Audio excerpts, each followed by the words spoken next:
Doc Rivers continues to time and time again not get it when it comes to getting... Oh! Let him play!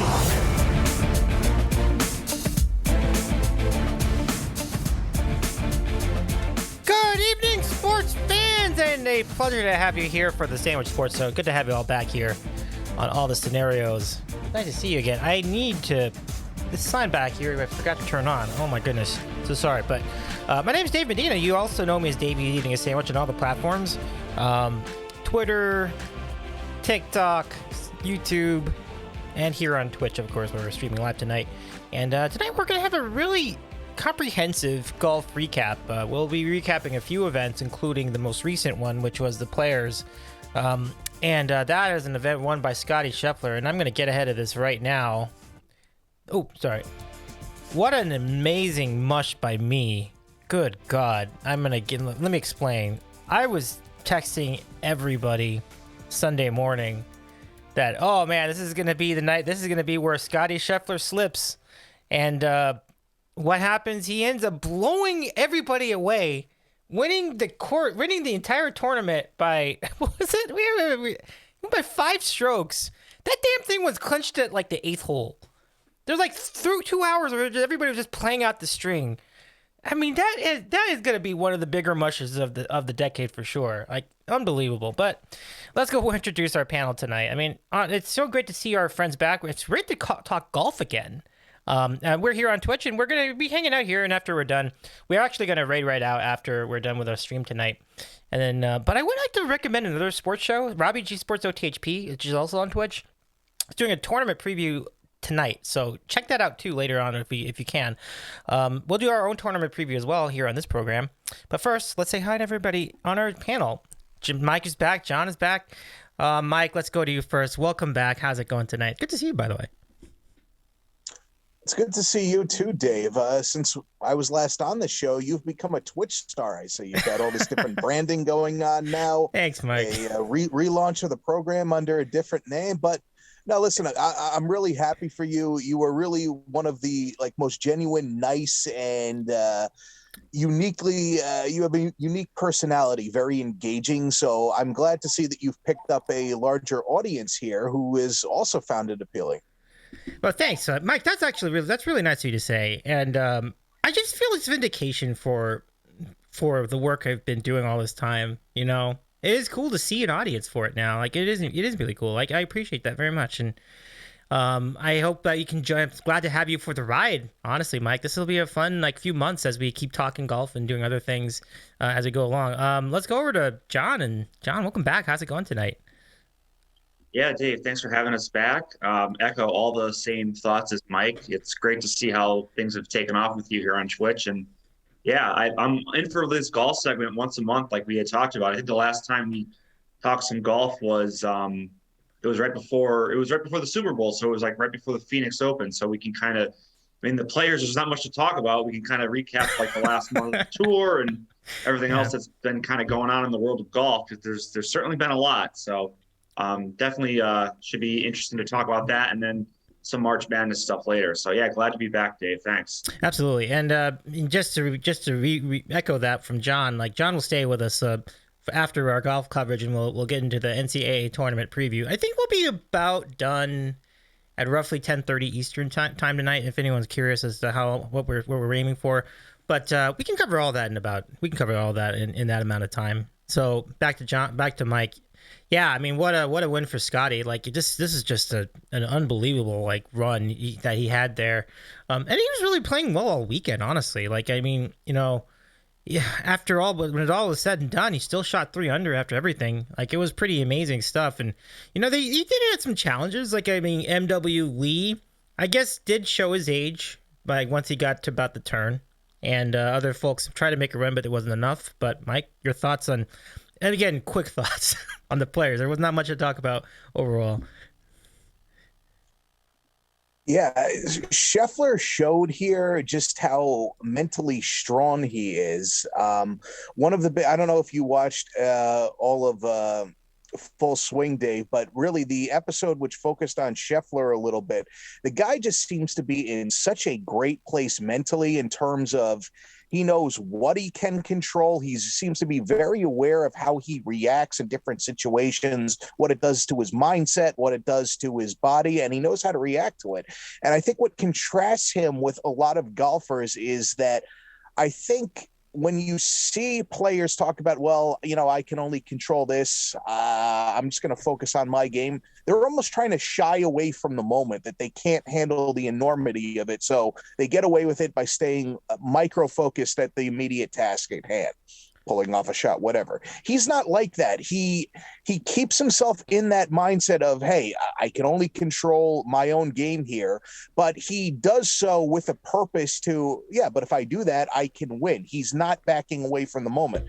And we saw it here where early on in that final round, you know, he was shaky. Tee shot on 1 in the left woods, second shot on 2, which challenging, but he pulled it way left. And then on 4, the short par 4, he hits driver, which really that was a very questionable decision. Pulls it way left, hits a wedge to pretty close, which was a very difficult shot there, up over a mound from the heavy rough with not much green to work with the water in front. And once he did that, he just, you know, he sort of settled down. He kept himself out of trouble, and then it started to click from him. He chips it in on 8, on 9. You can tell he's starting to feel it. So he hits the driver close down to the water on the right side, leaves himself in good position on the second shot.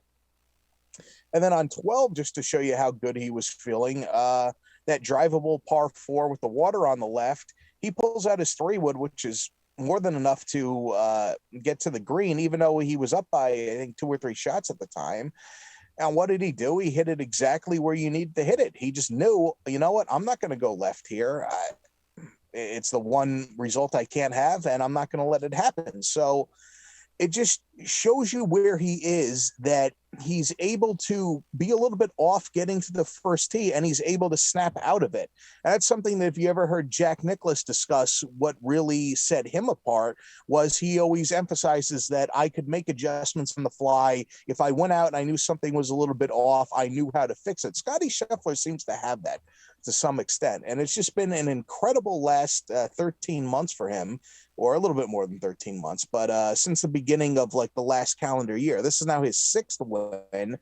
A Players Championship to go along with a Masters. He's only the 3rd player ever to simultaneously be a Masters champion and a Players champion, the other two being Tiger Woods and Jack Nicklaus. So, I mean, really, the sky's the limit here. And what makes this performance even more outrageous was I was looking at the, advanced metrics, if you want to call them that, for this week, and his strokes gained putting was not great. It was like dead average. Normally, when you see a guy win by 5 or 6 shots, it's all right. They played well all around, but they putted it lights out. He didn't do that here. He was just so much better than everyone else from tee to green. It was absurd. So, I mean, you have Rahm, who had a stretch where he won 5 out of 9 tournaments, and now you got Scheffler winning 2 tournaments quickly here. And it just, we're really setting up a nice showdown going into Augusta in a few weeks.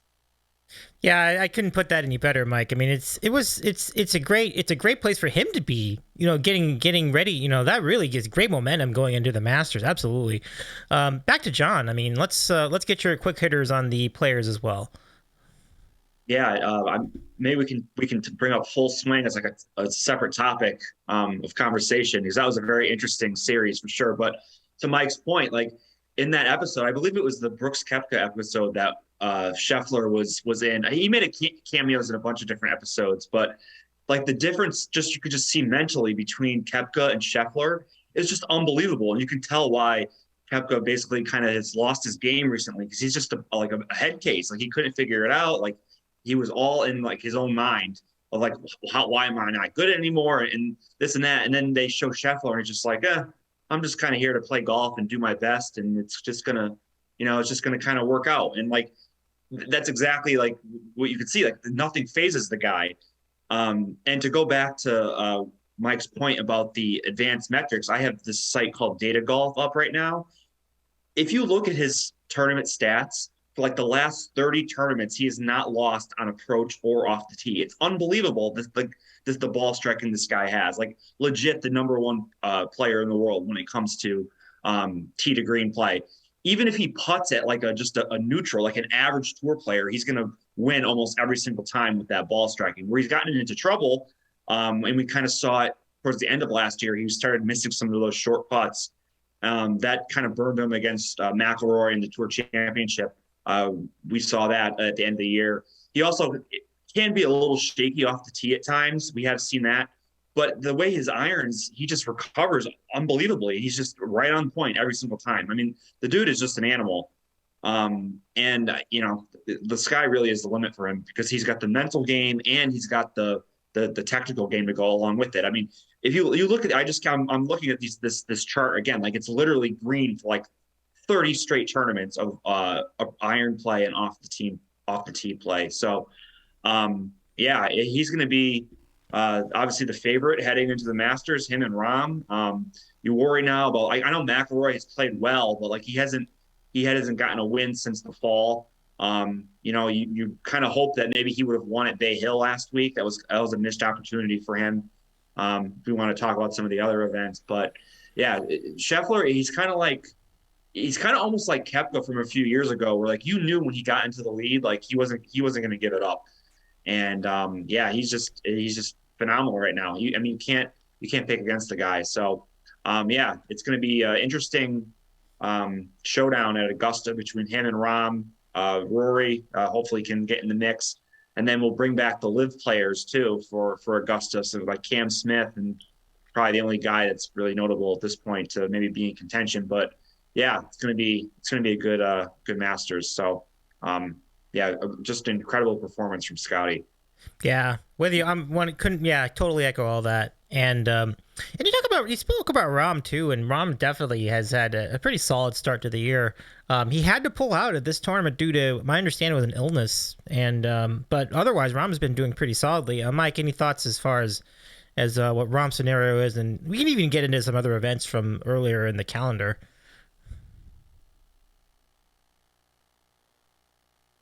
I mean, sure. So Rahm was on such a heater earlier on. Well, even, I mean, his last win was what, the last event on the West Coast, the Genesis. Yeah. So, Yes. but his performance was so over the top that you were seeing comparisons with his year this year to Johnny Miller in 1975. And that was one of the all-time like early season PGA Tour heaters. Now, granted, Johnny Miller won a tournament by like 18 strokes and then another one by 15 or something, which is just absolutely absurd.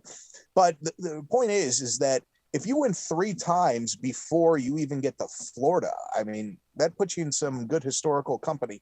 Now, I will say this, though, now, granted, it's so ridiculous for a pro golfer to win 5 out of 9 tournaments, which is what he did from what was it, the Spanish Open through the Genesis, 5 out of 9. 2 of them were on the DP World Tour. I will say this, though. I feel like we have seen guys get particularly hot like during the off season into the early part of the calendar year, and it doesn't necessarily translate. You get odd fields in those off-season events. I think some guys are just sort of mentally checked out. And granted, the DP World Tour in 2022 is not the DP World Tour of 2011, 2012. It's not as good anymore, which is consequence of where the game is now. But yeah, in terms of official world golf rankings, it's been him, John Rahm, Scheffler, and McIlroy jumping back and forth. Right now, Data Golf has their own rankings, and I think it's Rahm is like 0.01 decimal points ahead of Scottie Scheffler. But Rahm's putting and his approach play have just been absolutely lights out.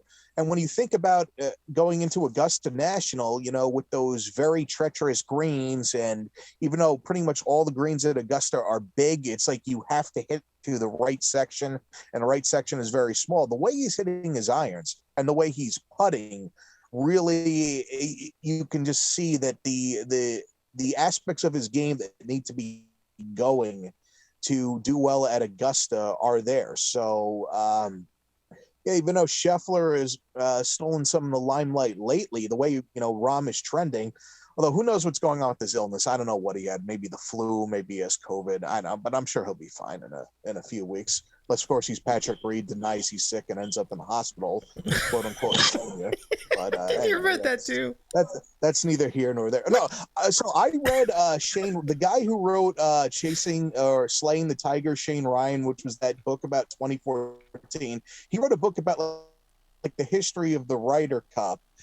And there's a whole bit about Patrick Reed. Patrick Reed almost died a couple years ago, like legitimately was like he was in very rough shape, but I don't know, didn't have COVID. But anyway, so yeah, the way Rahm's game and what he's doing well right now is really trending well for Augusta, as is Scottie Scheffler. So, I mean, really, that's going to be your storyline. And Rory, of course, will be a storyline because of, who he is, his stature in the game.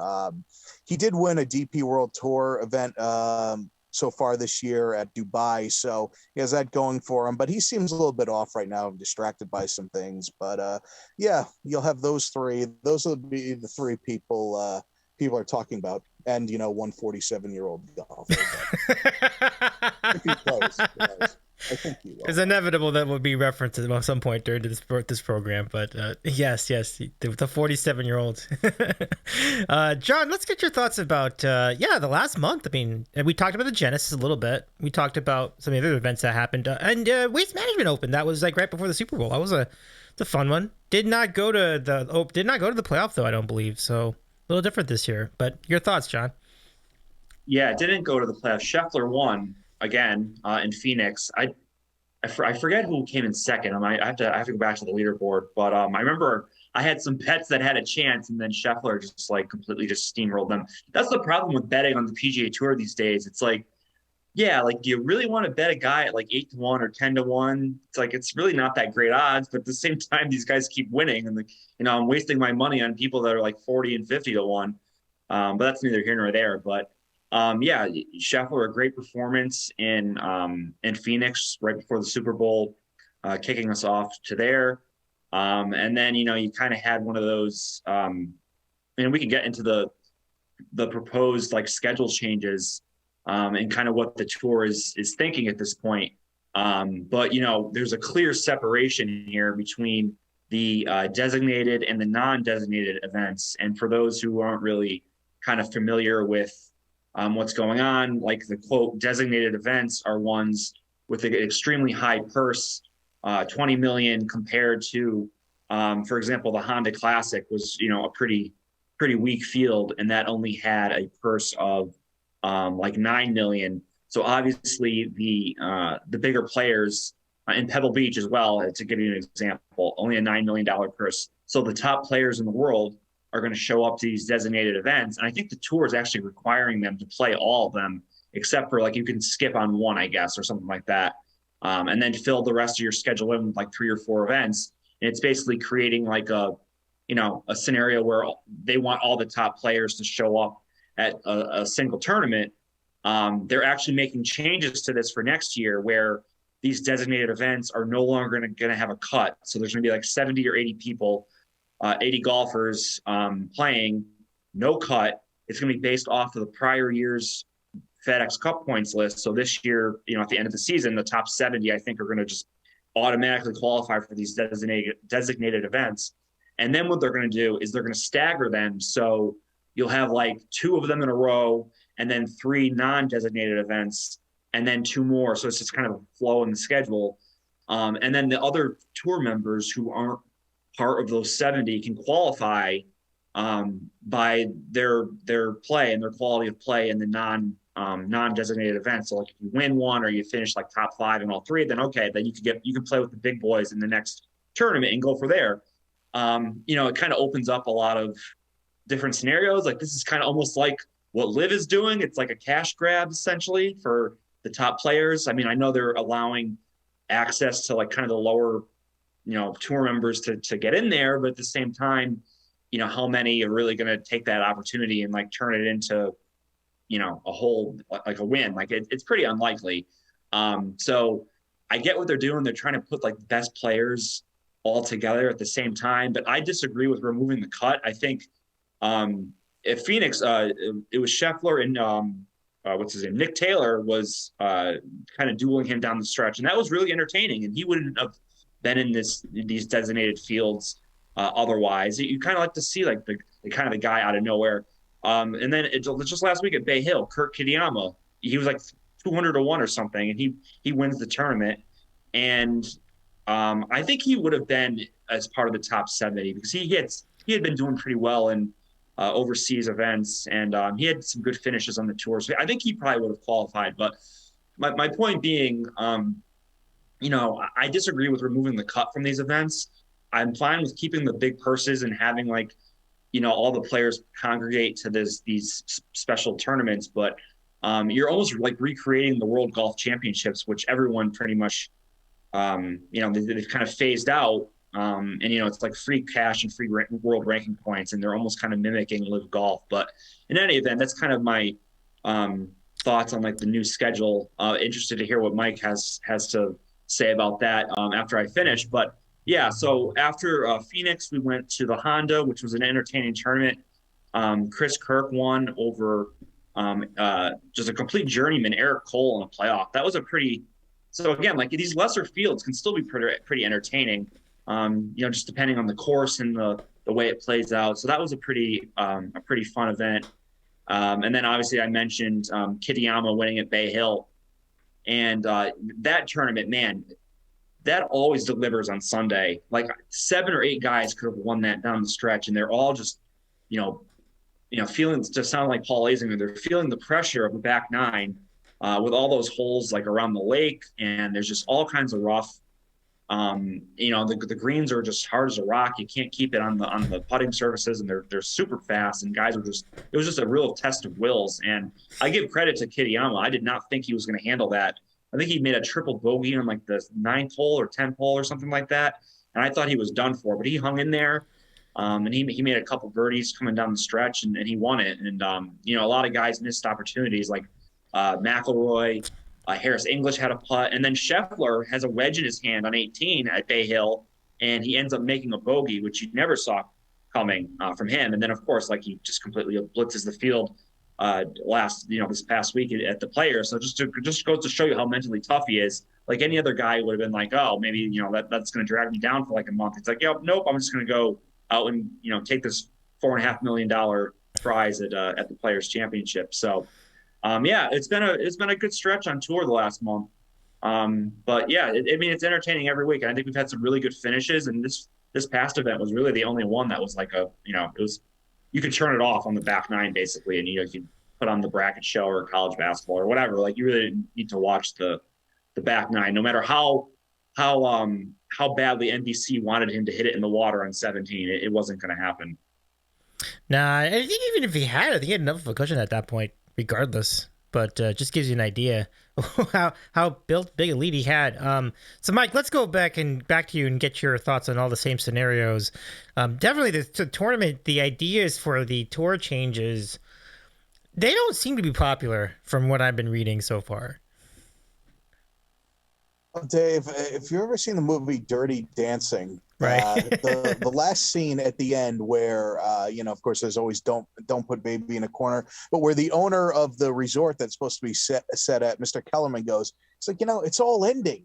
It's like the kids, you think they want to come to a mountain anymore? No, they want trips to Europe. He's like, this isn't going to last. And you know what? This year on the PGA Tour, even though we have transitioned into more of these designated events, we're sort of seeing the last year of the way it's been for almost 100 years, which is you travel to regions of the country, you go around there for a while, you move to another region, and it's all going to be different next year. It's not just we're going to have more designated events and no cuts. They are going to apparently blow up the traditional way of Hawaii to the West Coast to Florida, and then Texas for 2 stops, and then on to Augusta.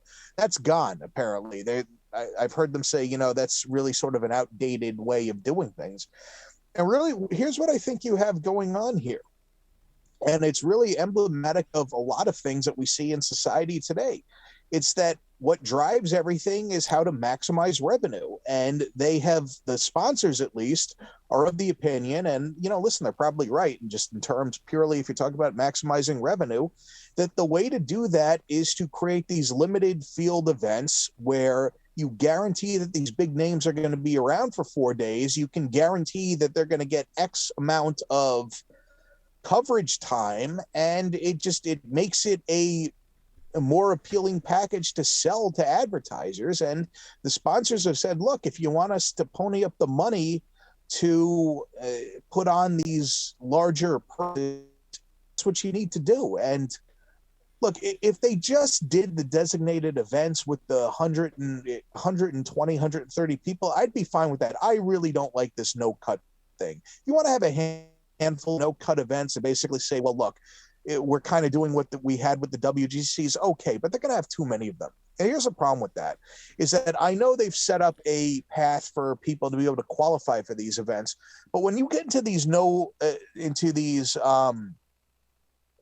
cut events, what that does is that jacks your world ranking up, because you're guaranteed to get points because of how strong those events are going to be compared to the non-designated PGA Tour events. Guys are going to be playing for double or triple the points there. So it's just, it almost seems like it's going to create this cycle where players are going to remain at an elevated place in the game when their results and their play don't necessarily dictate that they should be there. And then there's going to be guys that they should be in the mix. Maybe they're not, like the top end guys. If you're good enough to be one of the top players in the world, you'll still get there. But the guys just a cut below there are going to be stuck on these non-designated events. And to me, that really takes away a lot of what golf has that separates itself from other sports. I mean, we see it in the Discord chat all the time. All the Rangers fans screaming about who Gerard Gallant should be playing or not. Well, you know what? If you're good enough in golf to be winning or getting the results, you're going to get it. There's no coach there. There's no GM to say, I'm going to put you in minor leagues, or you're not going to play in the top 6. No, you can go out there and you can prove it. And we're losing some of that quality now. Now, in the short term, does it increase revenue? Sure.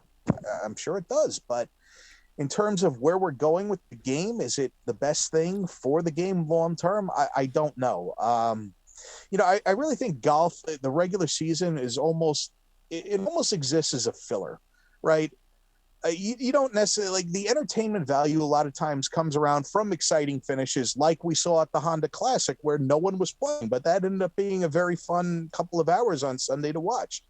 So we're getting away from that, and we're just trying to sell it based on star value. And I concede it will make more money, and I do concede that's what you need to do when a rival tour with pockets that are virtually unlimited. Although we can talk about that too, because I think Liv is kind of on shaky ground here. Well, no, I had that on my agenda. Yeah, we definitely definitely do that. No, the tour's hand has been forced here, and they're moving to a system where they're going to better capitalize on short-term revenues. Has it made the sport better? I'm going to say no, it hasn't. Listen, it'll be exciting to see all the different tournaments next year and everything getting moved around, but will it ultimately be a better product? I'm not convinced. Yeah, I'm not either. And the last event I can remember off the top of my head that had that did not have a cut, I think it was the BMW, which is the one, it was towards the end of the year. The Tour Championship doesn't. It's the final 30 of the year. That was the last one without a cut. Okay. But then before then is. I don't think the CJ Cup, the one they played at Congaree, had a cut. Oh, you're right. Yeah. Okay. That one doesn't have a cut. Yeah, you're right. And then the Century Tournament, the first one in Hawaii, doesn't have a cut either. It's like the 50-guy one that Rahm had that big comeback against Colin Morikawa. That one doesn't have a cut either. It's just weird. Whenever I see an event like that, like it's strange to have like guys like 10 over on the final round. Like what are we doing? Just kind of. It's and to add just one more point, it's kind of like hard to create new stars in that kind of model because like you're not really playing your way into it. Like the perfect example would be last year. Literally nobody in America knew who Tom Kim was on July 1st, and by the end of August, he's in the FedEx Cup and he's like a household name on for golf fans. And like now in this scenario, that really can't happen. Even if you win, say, one of these non-designated tournaments, you probably can make it into the big boys, but there's no guarantee that you're going to get like another start. So I think, I agree with Mike. I think they should keep it at like 120. I'm fine with that and keep the cut. But hey, you know what? They're trying to put Liv out of business, and I think that's really their main goal. And I can't argue with it. But I definitely agree that it'll probably maybe in the long run hurt the game, but we'll see.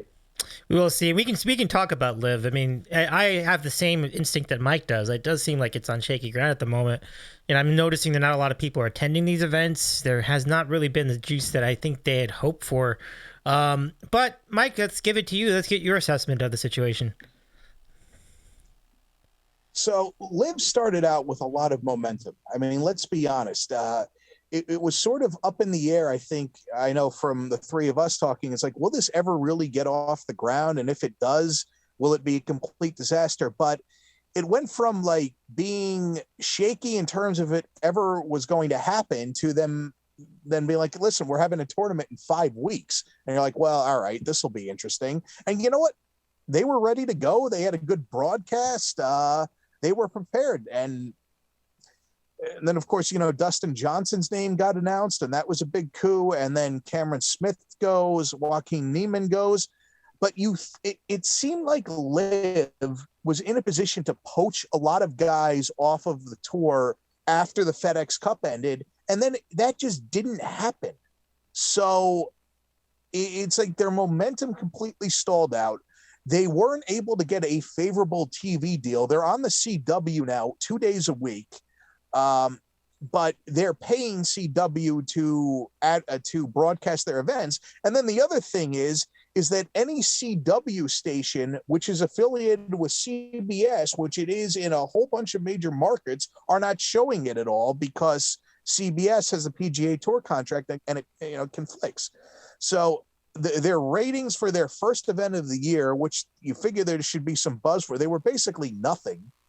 I think, Mike, when he was on Fox Sports 2, probably had better ratings than Liv did on the CW. But more concerning about any of that is that in this court case, this antitrust court case, which is going on between Liv and the PGA Tour, or it's technically some of the players in the PGA Tour, is that a lot of Liv's inner workings, financials, business plans, and whatnot have leaked out in the discovery process. And what we found out, which was really illuminating, was that Liv's business model was they thought they had so much money that they would immediately flip all or most of the top players in the world and break the PGA Tour immediately. And they weren't able to do that because Rory said no, Scheffler said no, Jordan Spieth said no, Tiger Woods said no. And then once that happened, they've sort of been scrambling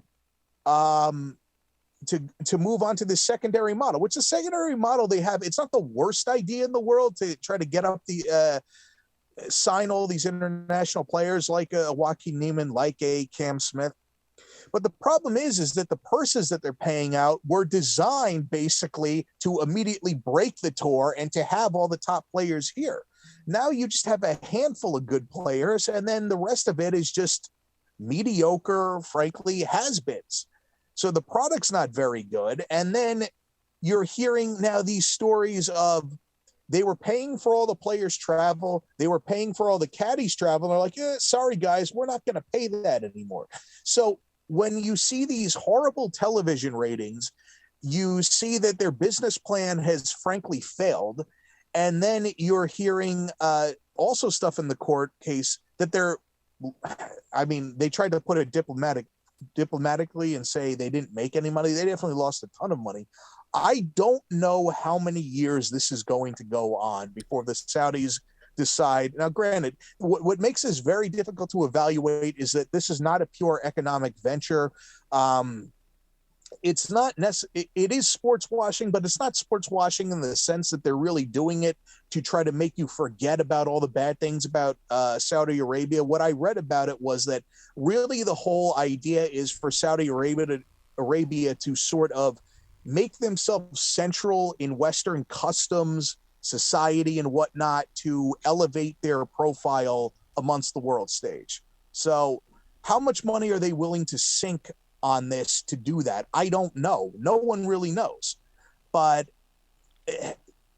given that they had a plan to break the PGA Tour immediately and that didn't work out, and then they weren't able to gain any momentum off of I think, better than expected first year, at least from where we thought it was going to be at this time last year, that doesn't bode well for them. And there's also things going on which organizations do when they have a cash shortage. So I don't know how much longer it's going to last. I don't know if it's ever going to be economically viable. It seems like the PGA Tour has secured enough funding that people aren't just going to be like, well, this is double or triple the money, I'm gone. So I think Liv long-term is in a lot of trouble.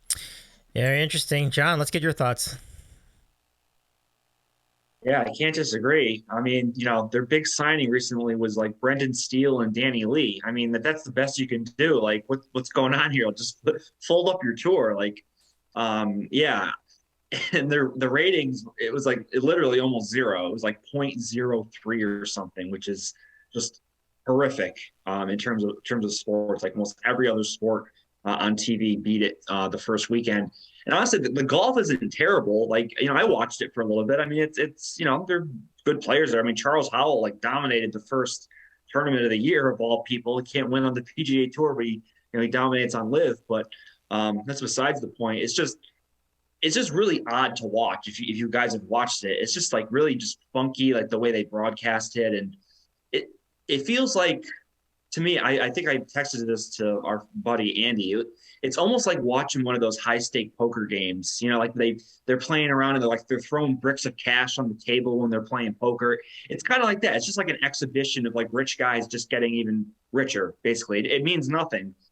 So I'm not gonna say it's not like interesting to watch. Like I watch it. It's just there's just no real appeal to it to me or to like what are they playing for? Like it doesn't like okay like the four aces are the best team in live. Like who cares? Like it's just not really the format of it is just not really an appealing kind of thing. So wait a minute, John, did you not hear that Bubba Watson decided to go to live after his son saw the four aces or the stingers and was like, this is the greatest thing ever? I mean, my God. The only one who's handled this remotely well is Dustin Johnson, being like, they're going to pay me more money. I mean, all the ridiculous excuses about why you joined. Just say it's for the money. People, yeah, he even said that. I think he said that in the Netflix show. He's like, "Yep, I'm playing for more money for less golf, so that's why I'm joining." Like, all right, sure. Like, sounds good to me. If you can pay me more to work less, like, sign me up. So I can't blame him for that, but. Yeah, I think long term, if these ratings and like continue and they can't get any more, even like if they keep adding like the Danny Lees and the Brendan Steeles of the world, like there's nothing, no needle is being moved in terms of people wanting to tune in to live golf. And let's just even say this last like 3 or 4 years, like they're gonna have to keep replenishing like some of these guys who just like stop playing. Like I don't know how, how many years like they sign contracts for like. That's definitely a question mark, but yeah, it doesn't look good for them. And they have a full schedule of tournaments this year. Like most of them are being played in the USA. Like I thought it was going to be like this international tour. I think they have one event in Australia for Cam Smith and the rest of those guys. They have one in Saudi Arabia. I think they have one in London again.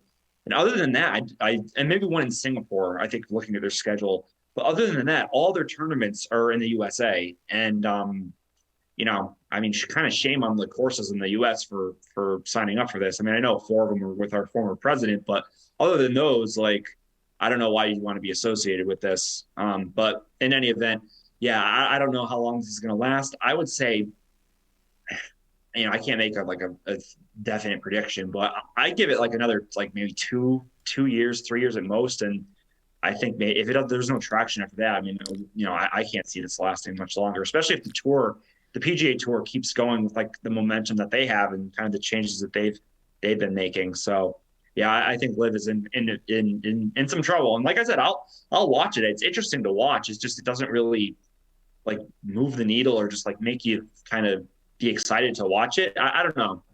It's just kind of there, like just watching some more golf. I guess it's just kind of interesting, I guess, to watch some of it, but not really something that's like must see television, basically.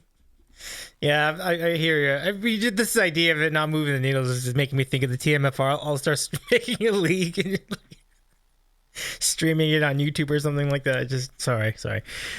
Did either of you hear the Faraday? 2 things from Faraday. First, okay, he said that he was glad he had gone to live because he felt like he couldn't say what was on his mind anymore. Well, you know what?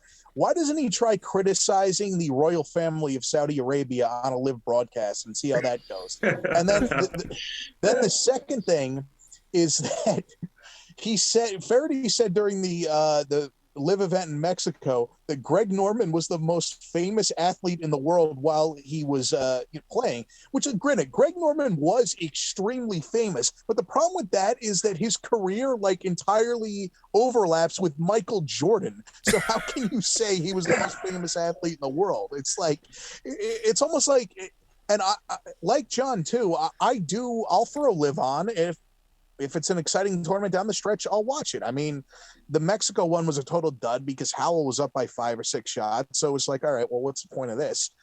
But, it's almost like you're watching a golf tournament with almost sort of this Fox News throw into it where it's just they're saying like stuff that's clearly just pure propaganda. And it's like, does anyone actually believe this? I mean, one is news, so you get how people get wrapped up in that. But who the hell is watching golf that is actually going to believe some of the stuff that you hear on that broadcast? I don't know.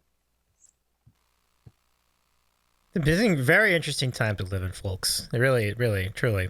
Quite a wild time. So, well, I mean, interesting. You all have been dabbling in it, just watching it, perhaps even like taking action. I don't know. I know Andy mentioned that a while back. Oh yeah, they have an event this weekend, Dave. I mean, the tour event, the field this week is a little better than when they went up against the Honda Classic, because there's some more star power in the PGA event, the Valspar Open.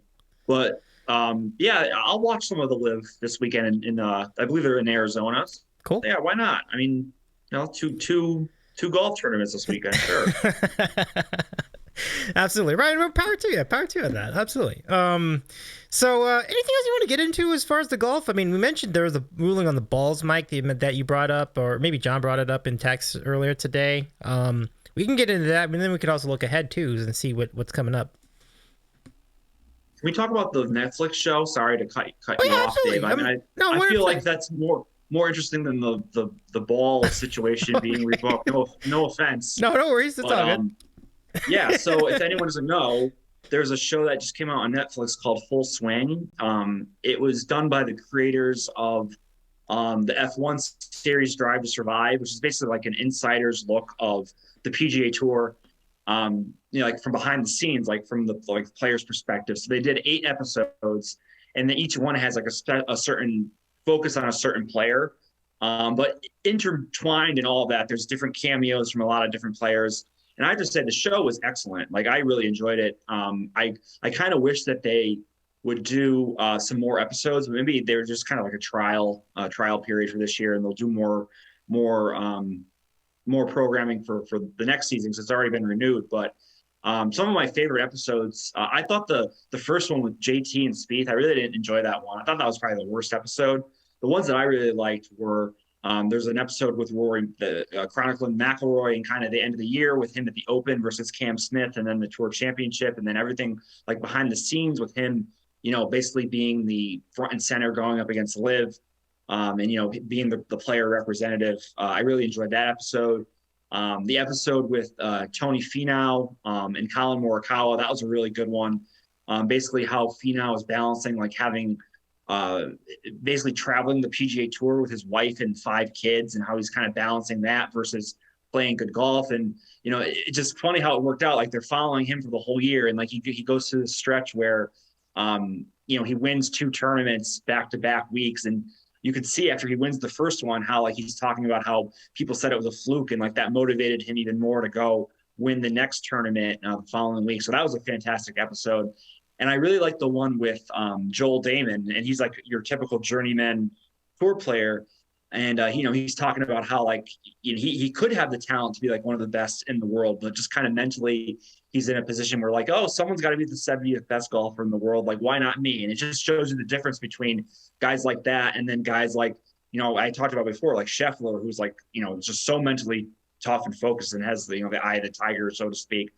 And Damon in one of the clips, like he's literally getting hammered at a party, and Max Homa is there, and Max Homa is like, yeah, dude, I got an early tee time tomorrow. I'm checking out. So you can just kind of see the difference there. Like, Max Homa is like really focused on his golf, and he's risen from kind of an average player to one of the best in the world, while Joel Damon is still kind of just like, one of your typical the top 100, tour players going to keep his card, but like he's really never going to contend for anything major. So I thought that was just a fascinating episode. So I really enjoyed the show.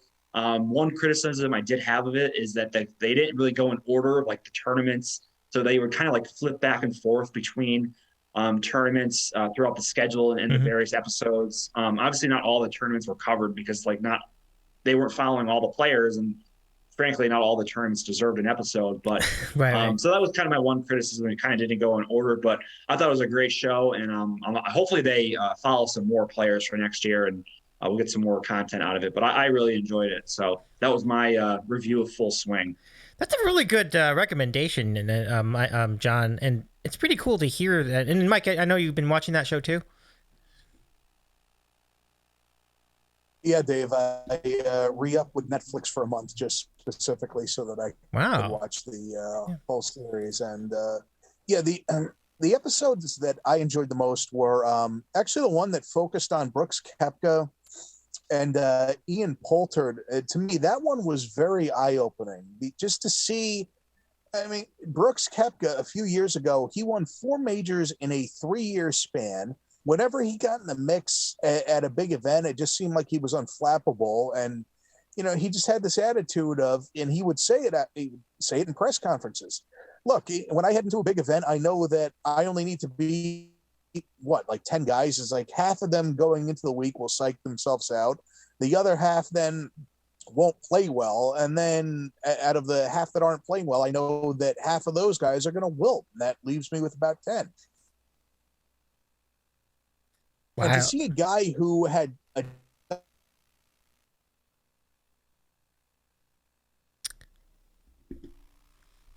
Have we, Mike's a little frozen there. That might be a network scenario. In the last few years, talk about Am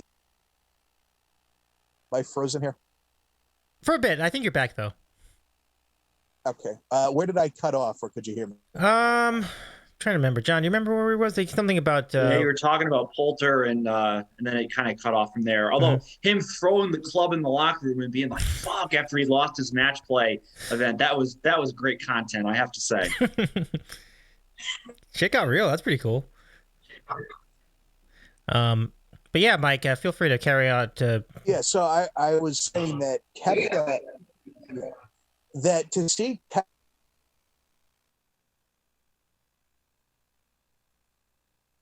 seems to have lost Mike again. Sorry.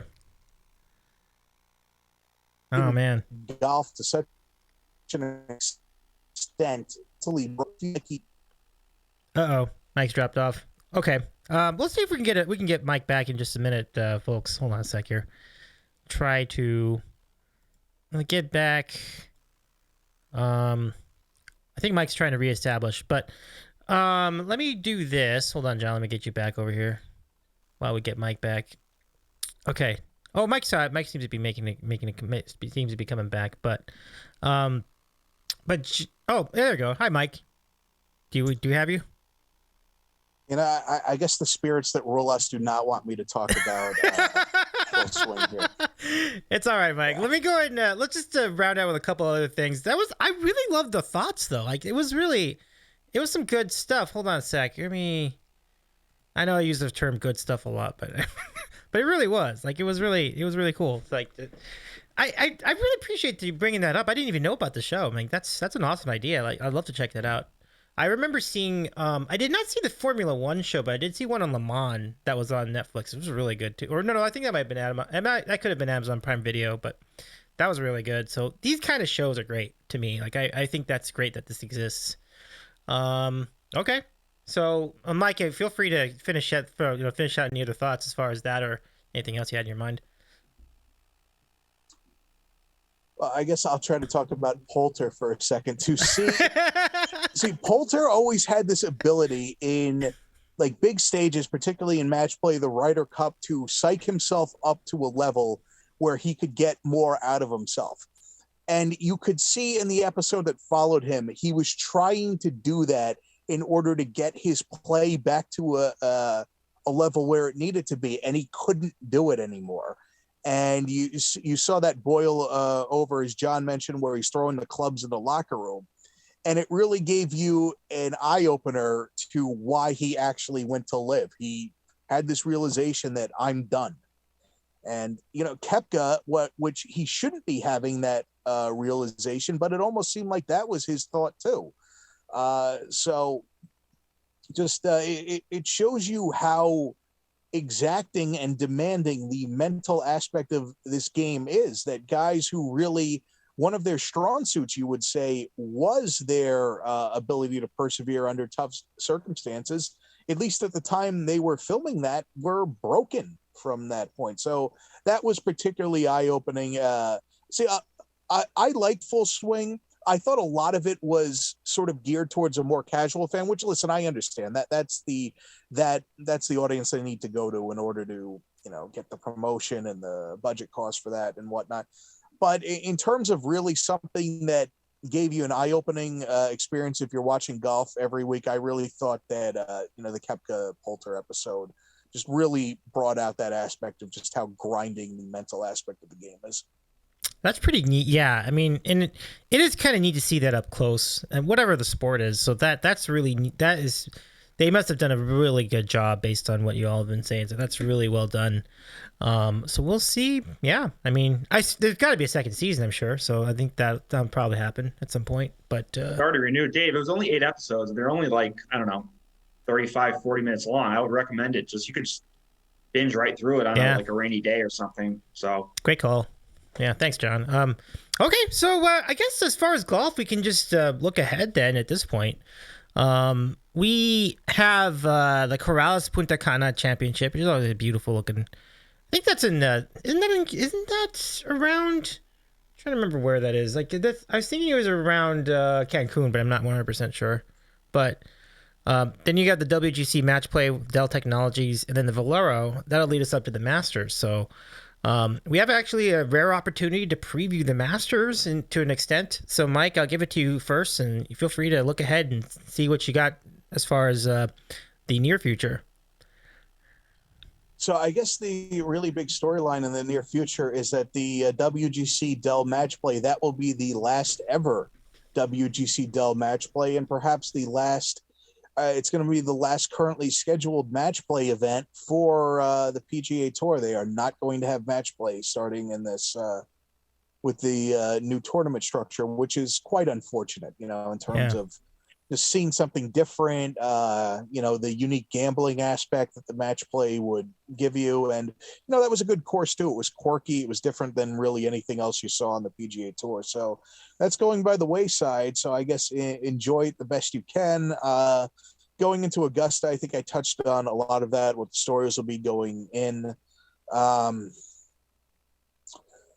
Terms of change, I guess one thing to bring up is Augusta is 13, which they acquired land for it years ago. They are lengthening 13, so it'll play, I think, 550 yards this year. Should make the hole a little bit more interesting. You won't see like driver 9-iron, which you could do if you cut the corner right. And then I will quickly discuss the USGA RNA press conference tomorrow, which, listen, they haven't come out and said they're rolling the ball back, but there seems to be a lot of rumors abound on the internet now that they're going to announce a plan to roll back the ball, which essentially means just lesser distance, more spin. So that's something that's been talked about for a long time. A lot of people have advocated for it for a long time, and we'll see if it happens tomorrow. Stay tuned, folks. All right, John, let's get your thoughts about the near future ahead. You can get into the ball scenario too if you want to. Yeah, honestly, I had no idea it was happening. So that was news to me when Mike sent that in the group text. So I definitely will be paying attention to what comes of that tomorrow. I mean, I guess they want to lower scores maybe. I don't know, or stop the ball or stop the distance from like getting out of hand. Guys hitting it, maybe 350 or 400 in the near future. I don't know. But I guess that's kind of the goal with this. But yeah, we'll see what comes of that. In terms of the upcoming schedule, I mentioned before the Valspar Championship is this week. It's the last tournament in the Florida swing. Better field than some of the Honda Classic was. You had some stars staying from the Players Championship. Jordan Spieth's playing, Justin Thomas, Matt Fitzpatrick, Tommy Fleetwood, and the kind of secondary players were still decent. So it'll be a pretty good event to watch. I mean, I don't know how much golf I'll be watching with the brackets coming up this weekend, especially on Saturday and Sunday. Maybe by Sunday, because the way they stagger the times on the weekend, you only have like one game at a time on from like 12 to 6. So maybe I will watch some golf on Sunday. We'll see how the leaderboard is looking. I definitely will have a few bets in, of course. But yeah, after that, the match play. I am very upset that this is going away. I mean, I'm hoping that another tournament throughout the year that is just kind of shit to begin with, like picks it up. Like it's just such a cool format. And the Austin Country Club, that is a fantastic course, especially for match play too. I'm going to miss that going away, but they played hardball with the tour and they lost. I think we mentioned this on the last show. They were like charging an exorbitant amount for their site fee, and the tour basically just said, well, fuck off, basically. Mm-hmm. And they lost out.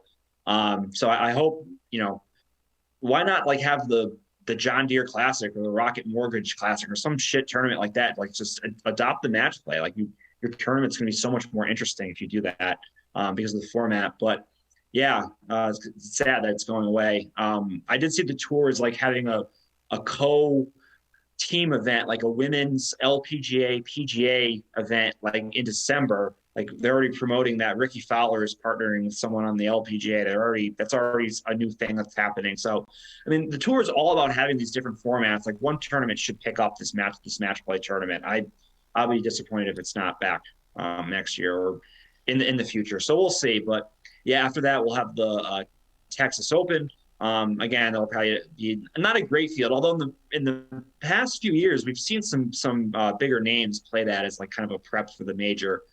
And then of course Augusta will be here. We kind of touched on the storylines. It'll be great, like it always is. And it'll be interesting to see the dynamic of like all these live golfers coming back. Like I said, Cameron Smith and I guess Dustin Johnson. You can kind of still consider him a contender. Joaquin Niemann. Like how is their game going to be in shape? Basically playing 2 times since January. I know they played like here and there, like throughout the world, but it's definitely not the same as being on the PGA Tour. Like Rahm and McIlroy and Scheffler. So that'll be interesting to see how those guys do and how that's reflected in kind of the betting market. But yeah, we're only a few weeks away from Augusta, Dave, and it's gonna be fun times. Yeah, it's really coming up. Like we're like about half a month away, actually. Maybe 3 weeks at the most. So I'm into it. Let's do that. It's a great, the transition from the Final Four into the Masters is always a great tradition every year, and I think that'll continue for the foreseeable future. So it's very neat to see it all coming back. So Mike, I'll give it to you for final thoughts as far as the golf scenario, but this has just been great to do. I mean, John, this is a great call. Like just doing this every month, like even when there are not majors, I think this is going to be pretty cool to keep doing every month. So. Mike, I'll give it to you one last time, and then we'll say goodnight for the moment. Well, I don't have much more to add about golf this evening, but since I know that you will be transitioning to the NCAA tournament, I guess I will give you my quick thoughts on Rutgers, which has gotten a lot of news about probably the most notable snub. Yeah. Now, of course, listen, it's disappointing. I don't have an NCAA tournament game to look forward to like I have for the past few years. But I can't get completely bent out of shape about this. I mean, Rutgers had some great wins early on, but after Mawot Mag got hurt, they were not very good. And listen, when it comes down to it, when you lose to the 2 worst teams in the Big Ten down the stretch, if they hadn't have done that, hadn't blown a lead against Minnesota, they're in. So, look, in terms of their net ranking, in terms of quality wins, do they deserve to be in based on that? Sure, but I can't kill a selection committee for looking at a team as constituted and trying to think, okay, who are the best 68 teams? Well, I mean, the best teams outside of the automatic qualifiers for the lower conference. So disappointing, but I'm not going to throw a tantrum like this is the biggest injustice in the history of sports. We're very good down the stretch, and they paid the price, unfortunately. And what really killed them too was they had some injury problems early in the year, so they weren't able to bank any good non-conference wins out of that. And yeah, bit them in the rear end in the end. But I guess I have a NIT game against Hofstra to look forward to. So well, it's a very good game. I mean, Hofstra's pretty good. So But Mike, that's been great to have you back. Thank you so much for breaking all that down with us. It's so much going on in golf, and we'll have more to talk about in the months ahead. So all the best, my friend, and take care. Thanks again for doing this with us. Take care, guys. All right, John. All right, Mike. Well, let's go ahead and transition this quickly. I do want to let's welcome in the raid. Welcome, Raiders! Thank you so much for joining us. My name is Davey. Also, my regular or you can know me by my IRL name, Dave Medina. But it's nice to see you all here. Brad Lauren Ibsen, thank you so much for the raid tonight. How was your stream? I hope you're doing well out there, folks in our chat. Make sure to give our friend Brad Lauren Ibsen a follow, who streams a really cool drinking bird stream. And it's everything is as it sounds. It's pretty good stuff. Jason, thank you so much for the 15-month resub. That Jump Plus playlist tonight. Oh yeah. Oh, that's great. Yeah, I was listening to that too. The Jump playlist, Brad. That's pretty cool. That's a great playlist. Thank you so much for sending me a copy of that too. So, folks, yeah, give our friend Brad a follow. Like, great music, great ideas for music and everything else. You've just joined us as we were about to start our NCAA Tournament Preview. So we're going to do that next with our good friend John in Connecticut, who's known me for a very long time, like well before we even came to Twitch. But and every year we do a preview of the NCAA. Should be good times. Like so, John, I know we're talking about Rutgers. Mike was talking about Rutgers to close. Rutgers did have their chances. I think it's a bummer that they lost that game in the Big Ten tournament. Like, they had the lead and everything, and I mean, that one they really let that one get away. But you talk about first four in, first four out, a lot of notable snubs. I don't think I could really complain about a lot of it. I think Mike was very fair in his assessment of Rutgers. I think that is an extremely balanced point. But, if you want to start on that, like, what did you think about your first four in, first four out? Yeah, I mean, the bubble gets weaker and weaker every year. So you really can't make like oh my God, like, why is this team not in? Like, it's such a travesty. Like, it's just kind of the committee sets a criteria that they're looking for. And that's kind of what they base their selections off of. And unfortunately, Rutgers was on the the first four out. That loss to Minnesota really hurt them, and they blew that game late too. And Minnesota's obviously one of the worst teams in the Power Five level. I mean, they had a horrible year, and Rutgers just completely blew that against them. So, you can't be too upset about them being left out. I know they had a few good wins. I know they beat Purdue and some of the other top teams in the Big Ten, but just way too many losses and too many bad losses. Same with Oklahoma State. I mean, they play in the Big 12, who's arguably the best conference in the country, but they had 15 losses, and they're like 1-7 against the top, like 70 teams or something. And it's like, how many times you get a chance to prove yourself that you're one of the best teams, and you can't do it. So that's kind of why they were left off, even though they did have some nice wins in the Big 12, but just way too many losses. It was interesting to see that North Carolina was one of the first four out, and they weren't really on anyone's radar once they lost in the ACC tournament. I think maybe their brand name kind of. I was going to say that's kind of generous to even be in the first four out. Like, they did not look exactly. good. Yeah, I mean, they had one quad, one win all year, if you go by those metrics, and the ACC as a whole was really down too. Honestly, I'm surprised that NC State got in, and they're not even like in the play-in game. Like, they're safely in the bracket as the 11th seed, and then Pitt got the play-in from the ACC. So that was kind of interesting. And then I think Nevada, that could have gone either way. Like, you usually could have swapped Nevada with Rutgers or Oklahoma State, but I think the committee has been trying to give some of the mid majors more, kind of giving them one of those last spots. They've done that in recent years, which I give them credit for. Like, we've been on here on this show before bitching of how, they gave it to the mediocre mid-major team, mediocre major conference teams, and not the mid-majors. And they didn't do it this time, and they haven't been for some of these playing games. So I think that was a little bit surprising to see Nevada in, but other than that, I mean, I think, there can't really be a gripe in terms of like who got in and who got out. They're all, like I said, the last like 4 to 8 teams, they're all fairly similar, and you just kind of parse through and pick the teams that they want based on the criteria. So I think some of the seeding was worse than who was left in and out in some of the matchups, but we'll get to that in a bit, I guess. Well, that is actually a great segue. That's a big topic. First off, I definitely thought that UCLA had number one secured regardless of what happened in that game. That really surprised me. And then two, why are you putting Kansas and UCLA in the same West Regional? Like, those are the two best teams all year. Why are they getting the toughest bracket? We can just start with that. And then I'll let you carry on with other seeding scenarios. Yeah, I guess they were showing they ranked the teams 1 to 68.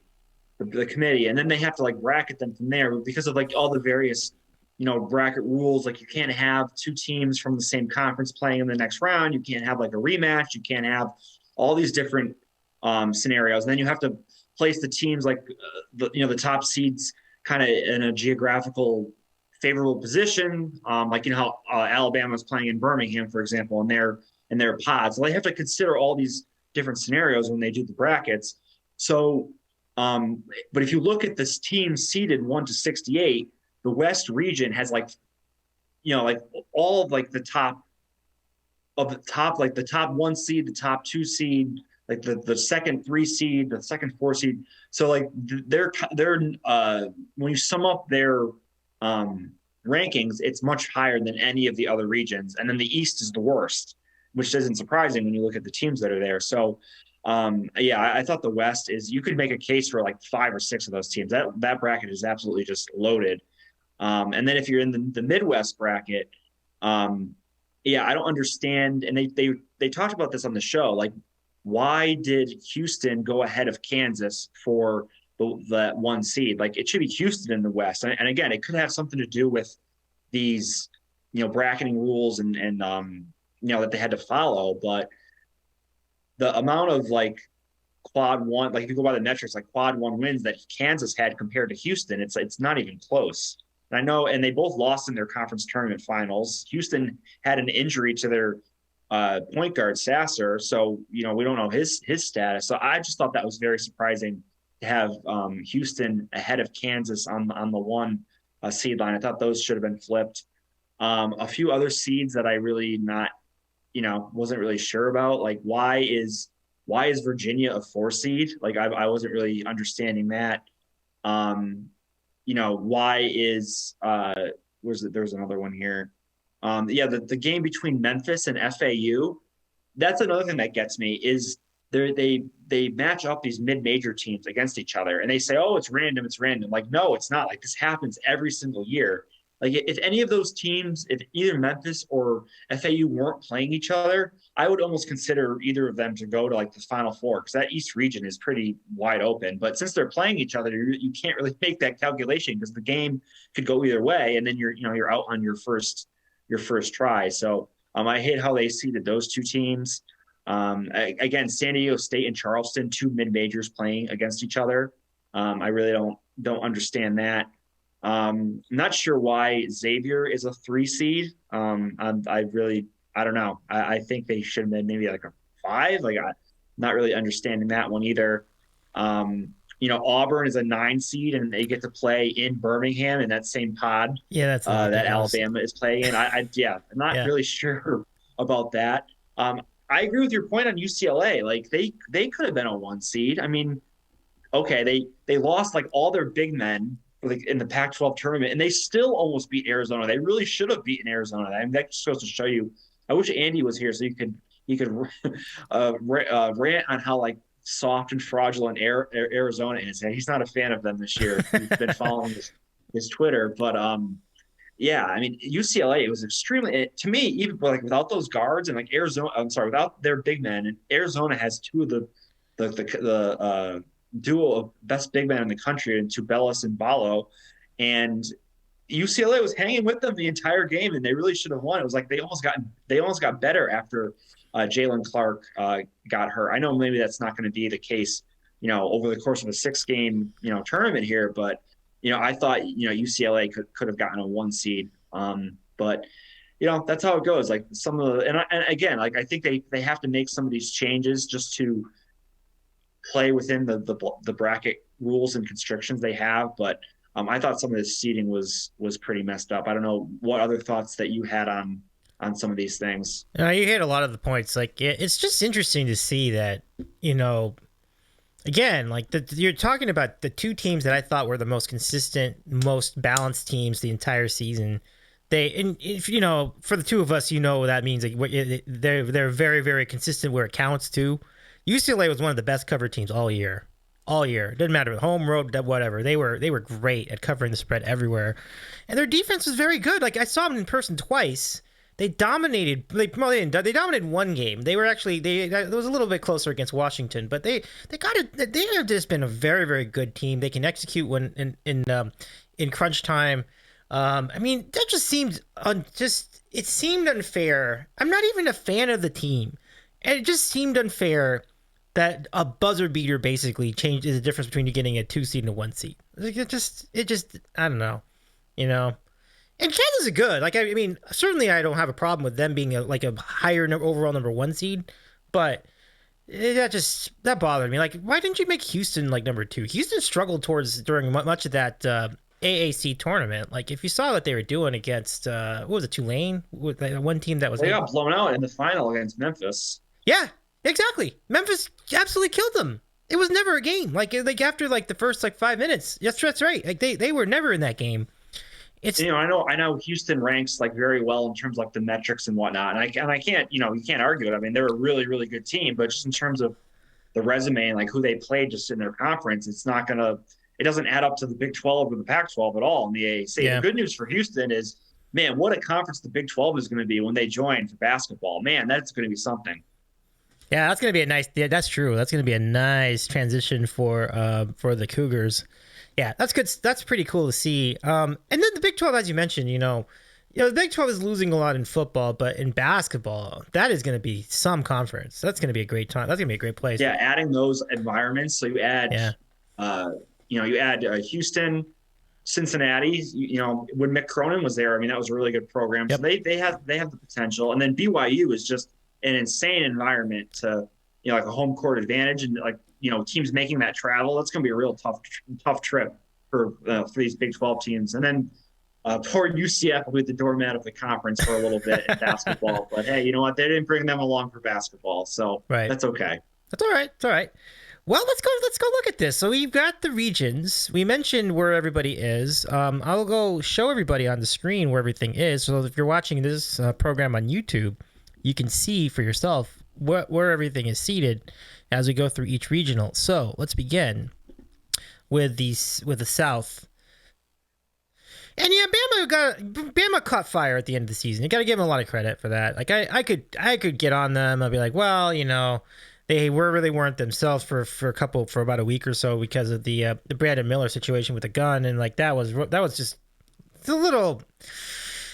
There's a lot to unpack with that. Let's just say there's a lot to digest there. Let's just say like Nate Oates made some comments that's like, dude, shut your mouth. Right. Like, you sound like a jackass. Exactly. Like, come on.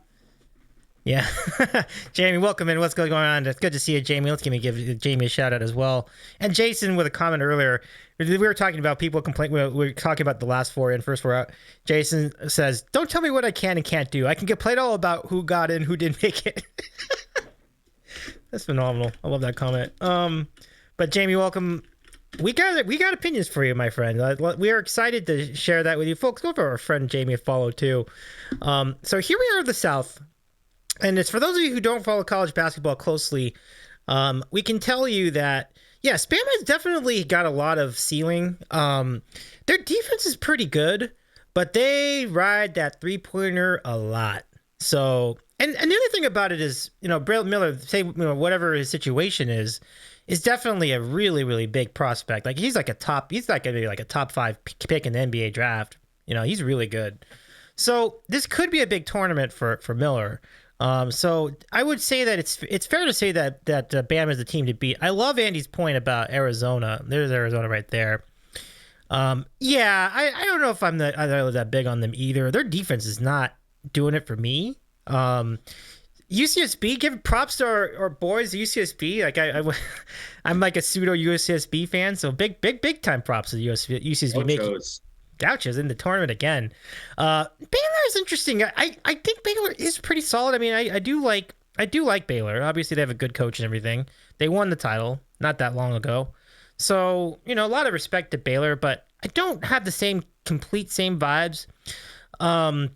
You look at Charleston, San Diego State. I mean, it's going to be a battle. I have to look at what the spread is for that game, but gosh, you saw what happened with San Diego State last year. You think I'm trusted in this year? No way. Like, so let's get your thoughts. That's the thing with the Mountain. I was going to say, there's the Mountain West. They were 0-4 last year. It's like, do you dare trust them again? Right, exactly. Utah State, same scenario. Like, I think of the two, I think I'd rather take Missouri here. And then Virginia's kind of interesting here against Furman. Now, I remember Virginia got upset. Is it Virginia? Abilene Christian beat somebody last year. I'm trying to remember who. Abilene Christian beat Texas a couple of years ago. Oh, yeah, it's Texas. There you go. But Virginia obviously had the biggest choke in the history of the tournament, losing as the 1 seed to UMBC a few years back. Yeah. So the only 1 seed to ever lose to a 16. Yep. So they'll never live that down. I mean, granted, they won the title next year, which kind of takes away from it, but no one will ever forget them losing as a 1 seed. Jason L. Rush, any thoughts on the Savannah Bananas? First of all, that is the most stylish team in any regional anywhere. I'll tell you, the Savannah Bananas would get it done with the duds. Like they are great. They are a great looking team. So that's my thoughts on the Savannah Bananas. Unfortunately, they did not make it into the field of 64 or even the first 4, but perhaps this right can be adjusted next year and they can play a little bit better. Hopefully that'll be the case. But yeah, but John, you're right. And then looking at Maryland, West Virginia, that's going to be a tough one for me to evaluate. I mean, I think West Virginia's pretty good, but I don't know. It really could go either way for me. What do you think? Yeah, I think just because of the conference strength, I think West Virginia is probably the play and the coaching edge for Bob Huggins. And Maryland has been really poor away from home. Like all their biggest wins were at home. Right. So I think I'll go with West Virginia in that matchup. Yeah. I think I would lean exactly the same way. Yeah, definitely. Creighton, NC State. God, like you said, I don't know. Creighton, NC State's a little fortunate to even be this far in the tournament as it is. So I think I'd take Creighton.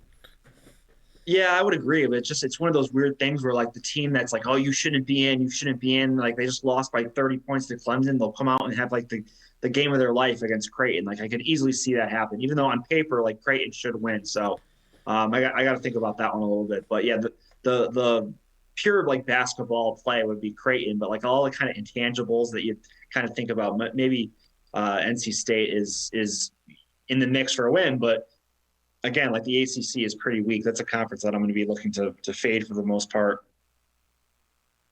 Yep, and then you look at Bama. So this, I mean, just looking at it from a distance, it does seem like this is Bama's regional to lose. Similar to Andy, I'm not big on Arizona either. I definitely could see Baylor making it, but I need to kind of see that on the court first a little bit. You know, first, can they survive UCSB? I think they'll beat UCSB, sorry to say, but they're just so much bigger. Like, you know, that's going to be, they'll have a physical advantage at every position. But after that, I think Bama can win this, but we'll see. We'll see. I cannot remember if they made the Final Four recently under the Nate Oates era. I do not think they did, but they did come pretty close. No, I think they made it to maybe the Sweet 16 last year. I have to go back and look, but yeah, they haven't come close to the Final Four. But I agree with you. I think they got a pretty favorable draw. I agree. Like Arizona's pretty talented, but they're just way, way too streaky for me. You know, they look like an all-world team, and then the next minute they're losing to like Utah or Colorado or something. It's just, I mean, the Pac-12 isn't great. And they blew some of these games. They like I said, they have those two great big men. I do think it'll probably come down to Alabama and Arizona in this region. Baylor's defense is a real concern. That kind of showed itself down the stretch, and they were getting whipped by Iowa State in 2 meetings, and Iowa State can't score whatsoever. They're a very poor shooting team, and they had their way with Baylor. Baylor does have some great guard play, which can carry you in the tournament, but I think it'll probably come down to Arizona and Alabama for the right to go to the Final Four. Bama's defense is just fantastic, and then you add that in with their streaky three-point shooting. You saw it in the SEC tournament. They kind of lost their mojo for a little bit for a couple of weeks when that whole Miller situation was, the news first broke, and then you get the responses to it and the reactions, and then it just kind of seeped into their on-court play, and they were just really struggling. But they sure found it in Nashville. Like they were just draining threes. Like the energy was back. Like they were really impressive. So this is definitely their region to lose. And I would say they'll probably make it out of it. I'm not a fan. I'm not going to trust Arizona. But I think Virginia is probably going to lose in round 1. I think Furman is a good matchup for them. Virginia just can't score. Like when you can't. I know they have a great defense, but when you can't score, like you really can't win. Like that game against Duke. I mean, they held Duke to 55 points, and they still had no chance in the ACC title game. I know they did have an injury. One of their big men who can shoot threes didn't play, and that's that was a concern. But they just can't generate enough offense. And I think Furman is a pretty experienced veteran team, and I think they can get picked off there. Charleston and San Diego State, again, the two mid-majors matching up against each other. I don't like that, but it's a good contrast of styles. Like San Diego State has just a fantastic defense. We see it year after year. They just kind of smother teams. Poor with shooting, but they want to really slow down the pace, which is the complete opposite of Charleston, who's kind of like a run and gun team. But I think San Diego State, I think this is a matchup that the Mountain West can get a W in. Like if they can't win this game, like just give up all hope on the conference. Because I think they're just going to be way too athletic for Charleston, and I think they'll get this win. And then the other one here with Utah State and Missouri, I mean, pick them. I think both teams really poor defending the 3-point line, and that's what each of these teams want to do. So maybe the over might be a good bet for this. And they'll just be jacking up threes, and then whoever kind of maybe has the ball at the end of the game and can make a shot is going to win. I don't know who to pick for the bracket in this one, but yeah, it's an interesting region. Like I said, it's probably Alabama's to lose for sure. They definitely got a good draw in this sense. Like if they were in the West, that'd be a whole different story. But I think this is a good region for them. Yeah, this is this definitely. I think it's a good setup, absolutely. And yeah, thanks for bringing all that down. That's really well put together. Now let's go to the East, and in the East. For those of you joining us late, John in Connecticut is my longtime friend. We are breaking down the NCAA tournament. We're previewing the entire field of 64. It doesn't really show us who's in the first four. We can get into that a little bit later and kind of cover that as well. But from the field of 64, we now go to the East, where Purdue is the number 1 seed, which again, man, every single time I see them play, Purdue's like barely hanging on. And look, listen. I did say that they were the team to beat like 3 months ago. I can be safely funhoused in that opinion because they have played like crap for like the last month. Like they do not look great. They do not look good at all. Every team, I mean, even like yesterday when they played against Penn State, like they were cruising and then suddenly they barely win by, it felt like 2 points, 3.4. That was just crazy. Duke somehow gets in, and they've really picked it up at the end of the year. So I think they could be a pretty solid team. Actually, all their players are getting healthy and everything. Looks good. You always have to watch out for Tennessee, but for different reasons than you would think, because like they are always prone to the gagging up in a big spot. Tough for me to really make a call on Kentucky Providence here. I couldn't tell you. I tend to trust Providence more. And then USC, also a great defensive team. Michigan State's a weird team. I don't know. John, I'll let you take the torch on that one. I couldn't tell you. I probably would take USC out of the two, but again, it really could go either way. K-State's obviously in that solid Big 12, so we'll certainly give them some more street cred just over that. Vermont's always a fun team to watch. I don't know if they're necessarily great. And then Marquette, they do what they do. Very very fast-paced team. So your thoughts in the East, John? Yeah, this is definitely the weakest of the brackets that we talked about before. Purdue, they got the big guy, Zach Edey. Like he's pretty much he's a force to be reckoned with for sure. Like he really can't be stopped. But the problem is you get him into foul trouble, or if Purdue, like they do they do the in and out game where they throw it into him and they kick out to their shooters. Like if their shots aren't falling, like they've definitely just kind of pulled it out of their butts for some of these games at the end. Right. They end, and they just, it's going to bite them here one of these times. They're definitely the weakest of the 4 1 seeds. The Big Ten, I think, was kind of down as a whole. So, and the Big Ten traditionally really never does that well, or at least recently in the tournament. So, yeah, they're definitely ripe to be picked off. I think, like I said before, the Memphis-Florida Atlantic game, like that is like the toughest game for me to pick here, because the winner easily could beat Purdue and go to the Final Four, end up going, a long way. Like I said, maybe the Final Four, but I don't know who to go with in this game. I mean, Memphis, incredibly athletic team. Like they just destroyed Houston, who's one of the best teams in the country, and they were peaking at the right time. But Florida Atlantic is a very athletic team themselves, and they have tons of shooters. They play at a really fast pace. They just dominated all year long in the Conference USA, which is a pretty underrated league. I mean, usually if you go back the last few years, like Conference USA has won a game. I feel like in almost every NCAA tournament in recent memory. I remember, North Texas beat Purdue one year. UAB beat Iowa State. There's another one that I'm forgetting off the top of my head, but I know the last 3 or 4 years, Conference USA has been pretty strong. So this FAU team is really good, and it's gonna be tough. I don't know who to go with in that game. That's gonna be one of my last picks that I make. But as for the rest of the region, this really sets up well for Duke, and they're going to be a trendy pick here to get to the Final Four. It was kind of a shaky start, but I have to give credit to John Shire. What a great job he's done in his first year. To take the torch from Coach K and end up winning the ACC tournament and coming in here as a 5 seed. And they haven't had their full complement of players all year. I believe Whitehead was hurt for a while, and now he's back. And they had a 17-1 record or something like that when they had their you said that too. Yeah, I was going to mention that stat. Yeah, their full team on hand, and that's where they are now, and they're really peaking at the right time. So I can see Duke being a popular pick to get out of this region and get to the Final Four. Tennessee, not only it's the Rick Barnes factor in March, but they're down their point guard. Ziegler had an ACL injury, so he's out, and they just they have stretches again where they just kind of struggle to score sometimes. I mean, their defense is great, but you really can't trust that kind of team. They should be able to get by Louisiana, although you never know with Tennessee. I wouldn't be shocked to see if they didn't lose us.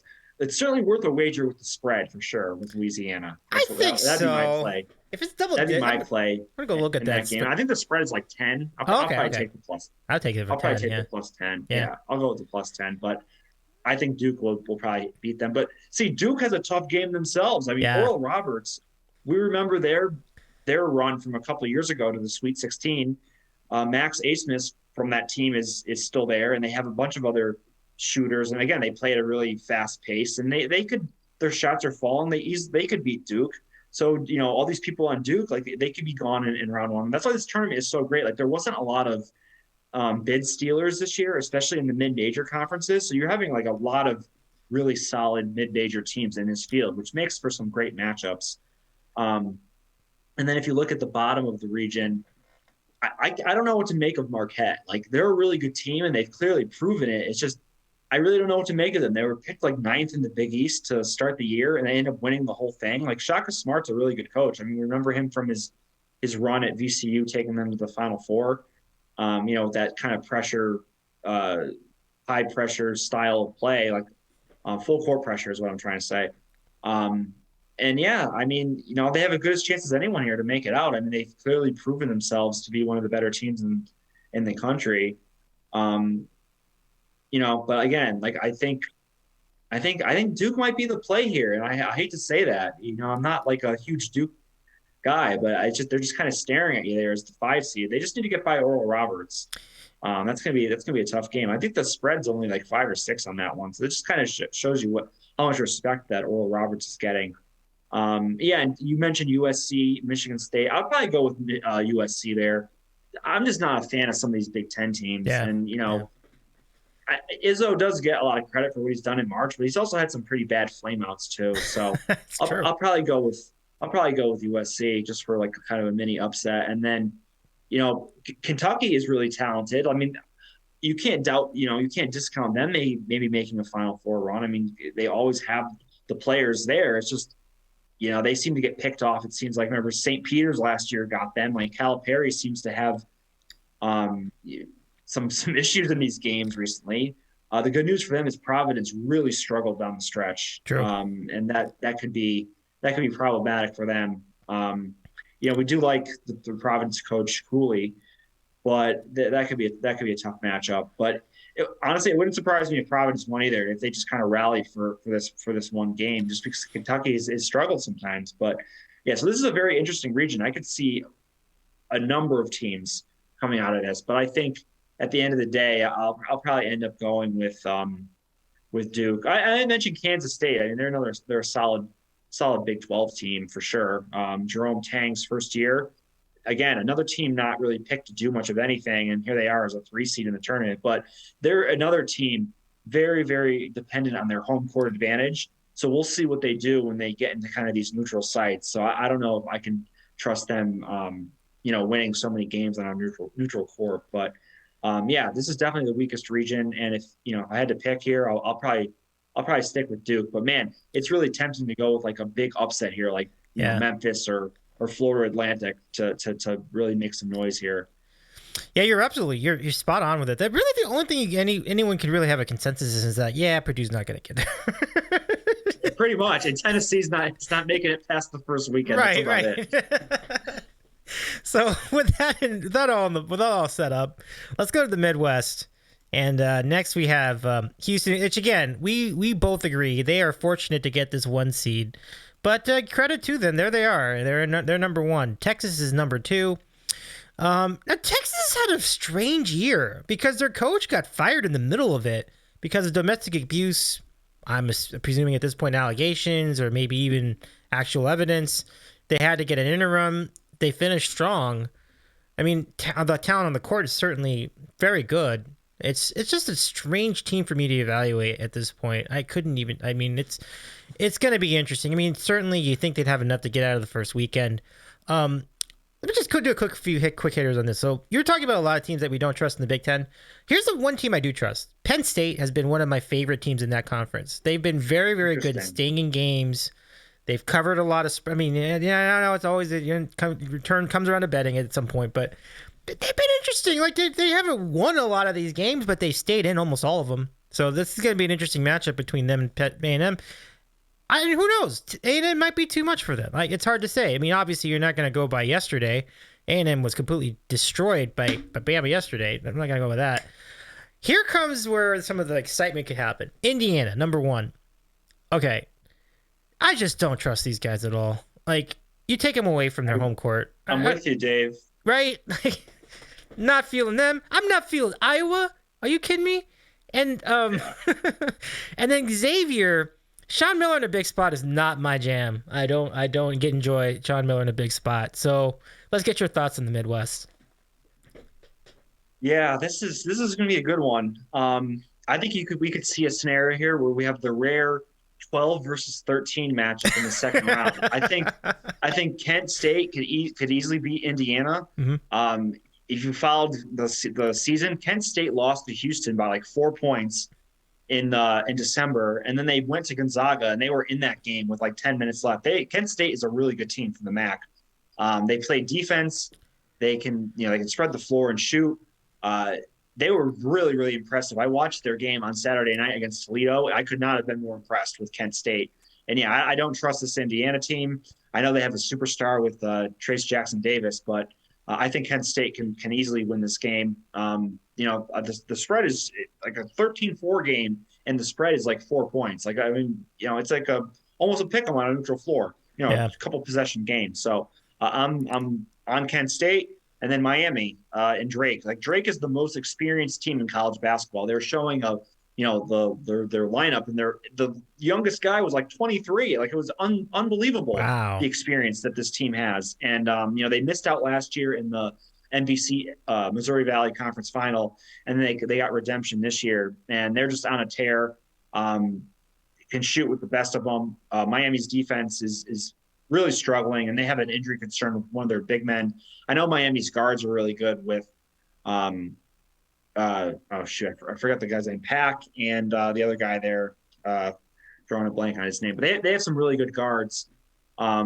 So they'll be able to score too on Drake. But I think Drake is a good upset pick here. So I think we could see the rare 12 versus 13 in the second round, and then whoever you like from there to go on to the next phase.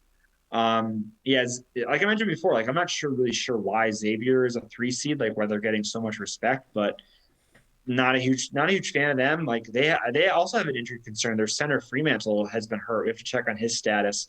And they kind of exited the Big East tournament quietly against Marquette in the final.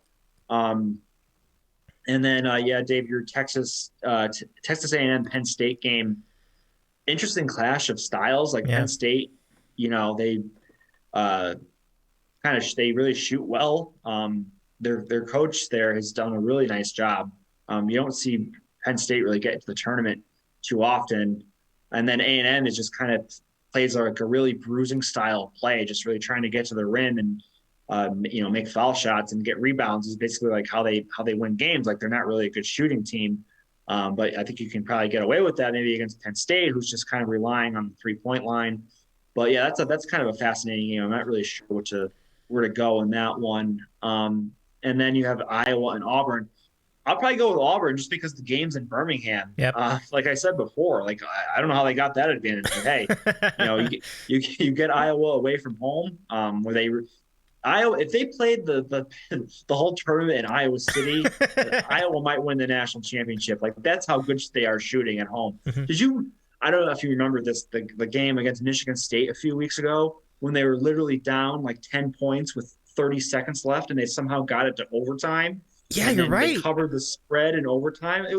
That was the most insane thing I think I've ever seen. Like they just kept making 3 after 3 after 3. Yep. Unfortunately, this game is not in Iowa City, so I'll probably take Auburn in this matchup. I'm not a fan of the used car salesman Bruce Pearl himself, but I think he can probably win this one. Yeah. And that leaves the top 2 teams. I think it's going to come to. I think it's going to be chalk at the end of the day here. I think it's going to be Houston and Texas in the Elite Eight, and then we'll see where Houston is in terms of their if Sasser is back, but. Texas, like you said, very, very impressive season, especially after losing, after the whole incident with Beard. And then Rodney Terry just rallied the team and they're playing their best basketball right now. I always worry about like being you read too much into like the team winning the conference championship and then like you go all in on them for the bracket, but man, they were super impressive. So I think this will come down to Texas and Houston in a 1-2 matchup. I think the chalk will hold here, and then I don't know. I'll just say Houston, just because the Final Four is in Houston. That'll give them maybe a little bit of an extra motivation. And I do think Kelvin Sampson has the coaching edge in that matchup for sure. If that were to happen, and they're just so good in terms of their defense and just. And how they play, and by then you would figure their point guard would be back if they could survive the first 2 rounds. So I guess I'll go chalk in this region with Houston, but I think that would be a fantastic Elite Eight game, Houston and Texas. Yeah, well, one team that Texas might want to look, but Texas is going to have to look out for those Iowa State, because if I remember correctly, I'm trying to remember if it was Iowa State versus Texas or versus Baylor. It might actually have been versus Baylor, so never mind. But Iowa State did beat like one of the 2 like 3 times this year. Like they beat Baylor 3 times. It was Baylor. Yeah, okay, yeah. It's Baylor you're thinking of. Yeah. Well, see, Iowa State so they get the winner of the playing game, which is Mississippi State and Pitt. So we can talk about that after. But okay, if it's Mississippi State, the total on that game might be 90. Like neither team can score. Like it'd be just like. It'll be a brick fest. Like it'll be crazy, but yeah, that's true. So we'll see about that. All right. Well, for those of you joining us late, this is John in Connecticut is joining me tonight to break down all these regionals. We've covered 3 of them so far, and we're down to the toughest of them all, the West, which is an absolute gauntlet. Look at this. You've got Kansas. You've got UCLA. You have had a pretty solid year, John. I mean, you'd have a better feel for that than I would, but. They're pretty good. VCU had a nice run in the A10 tournament. They were down by 10. They were down by a bunch to Dayton in the A10 championship, and they came back to win. It was a really impressive victory for VCU. Gonzaga, not really my favorite team. I don't think they're great. TCU though, wow, that's a team that can do things. They have played some tough teams. They've won a lot of good games. In fact, I think it was TCU that had that win at Kansas. Kansas did not lose at home a lot. That was a huge win for TCU. Yeah, they won by like 20 points. It was a complete blowout. Yeah. It's an amazing win for TCU that day. Really the only real, St. Mary's is really the top dog in the, if you can believe it, that St. Mary's was the top dog in the West Coast Conference over Gonzaga for much of the season. So they're doing pretty solidly there. That's a tough game for St. Mary's. So, wow. Just 2 really tough teams. Let's get your thoughts on the West. I mean, there is a lot here to unpack. It's such a good regional here. Yeah, completely loaded. I think I saw one of these analytics guys, Bart Torvik. 5 of his top 6 teams are in the West region, rated nationally, not just 1, 2, 3, 4 in terms of the tournament seeds. in terms of like an analytical, predictive, like those are the 5 best teams in the country, like out here in this region. It's just insane. I don't even know where you can start. Like you could make a case for Kansas to win this region. You could make a case for UCLA. You could make a case for Gonzaga. You could make a case for UConn. You could make a case for TCU as the 6th seed. Like this region is completely loaded. Like take your pick of any of those teams. Honestly, Dave, like I don't know. Like I'm gonna be thinking about this bracket probably up until Thursday, because you could go any direction. I mean, my Huskies are really, really talented. Mm-hmm. I do worry about Danny Hurley. We've had some rough losses when they kind of stall in their offense and they're just kind of jacking up threes, and they really don't run any like motion or offense, and that kind of really gets them in trouble. But man, they are a talented team. Like they blitzed the tournament, their non-conference tournament. They beat Alabama. Like they had a tremendous non-conference. They got up to like in the top 5 in the country, and they kind of stalled a little bit in the Big East play just to start the year. And then they really found it again towards the end. And unfortunately, they lost in the quarterfinals or semifinals to Marquette of the Big East Championship. But they're a really good team. I would not be surprised at all if they. And I'm hoping that they can win this region. But I'm not so blind as to like I'm just going to pick them on my bracket, because like I want to win some money too. Obviously going to be rooting for them, but yeah, Gonzaga finished the year just tremendous.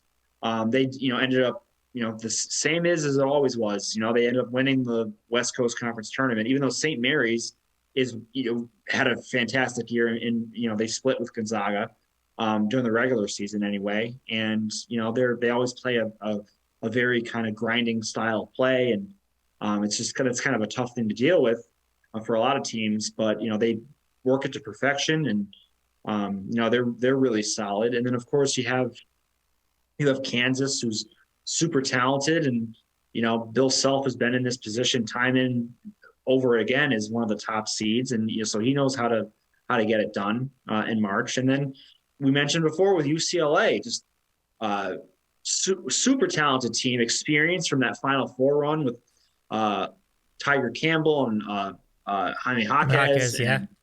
Yeah, I mean, just complete, it's just studs, like in terms of shot makers when you need a big shot. And, they have some seniors, like that guy Bailey really can shoot when they need a bucket. Like, fantastic, just a great team. And even without their big men, like I said, they should have beaten Arizona. Like, I would not be surprised at all if UCLA, it made it through this region. And then TCU, they really shouldn't be a 6th seed. I mean, they kind of struggled without some of their best players due to injury. Like Mike Miles missed a number of games, and they lost those without him. And now they're dealing with their center. Lampkin he's out, I think, for personal reasons. I don't know if he's going to be back, but if he's back, like they're one of the best teams in the country. Like that second round game between TCU and Gonzaga, like what a matchup in the second round. Like that's just going to be tremendous. So again, you can go any which way here in terms of who you want to take. And then you have the two kind of outlier games, Arkansas, Illinois, and then Northwestern, Boise State, just kind of sitting in this bracket. Although Arkansas, like, they have like guys on their team that are going to be NBA draft picks. So I mean, they could give I think they'll beat Illinois, and I think they can give Kansas a game. Like that's not an easy game for Kansas in the second round. So, if you put a gun to my head and said, all right, pick one of these teams, I want to say my Huskies, but I have a bad feeling that they're going to get not upset, but I don't think they're going to make it past like the Sweet 16. So I'm going to say UCLA. I just like watching them play, and I feel like their experience is gonna matter here at the end, and I'll go with the Bruins. So so that's subject to change when I actually do my bracket, but right now I'm feeling UCLA. It's a very solid pick. I mean, as you mentioned, like you could have picked any of 4 teams, and I think it would have been a solid pick. Surprisingly, for as much as I've praised and raised the virtues of UCLA all season, and they have really been great, I'm actually going to take Kansas out of this regional, just because the 1 seed is a good advantage.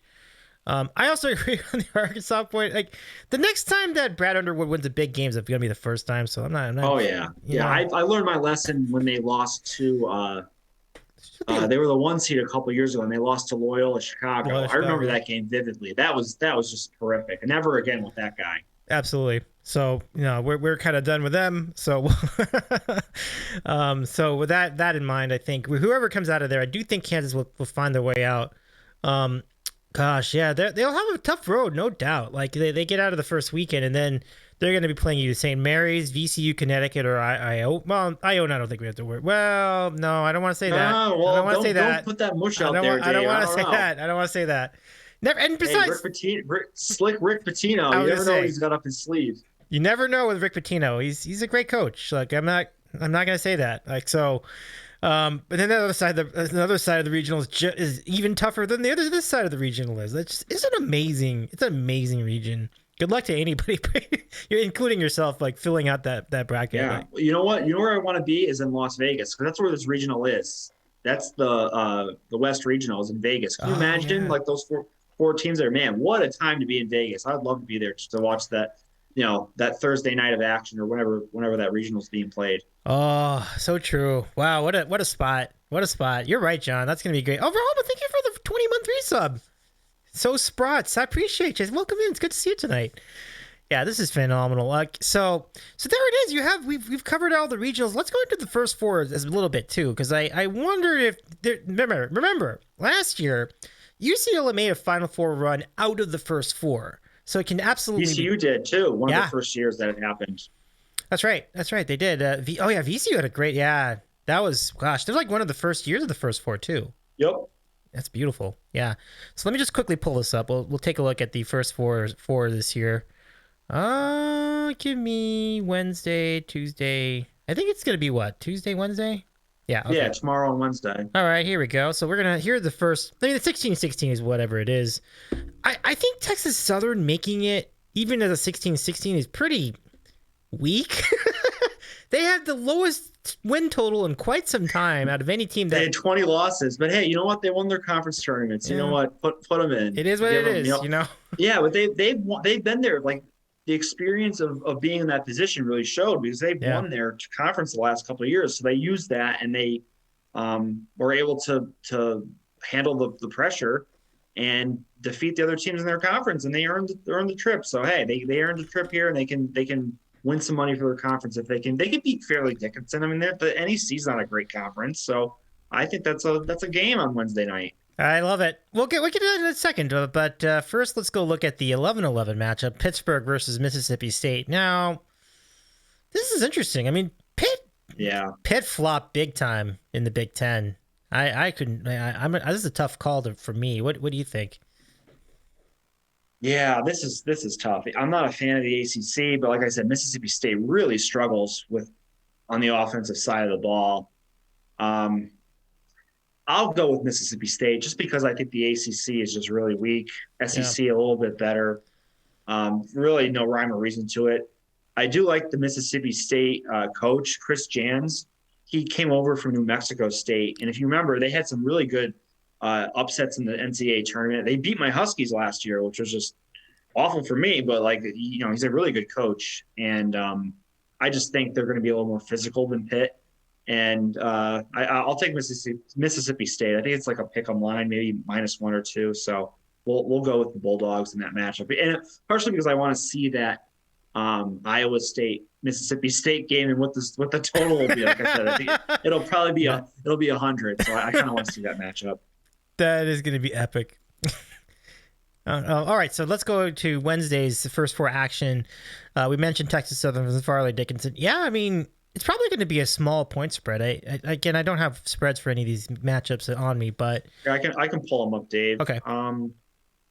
So the ones for tomorrow, you have Mississippi State favored by 2.5 now. It was like 1 earlier, so they're taking some money. And then in the other game, Corpus Christi is favored by 3.5 over Southeast Missouri State. SEMO.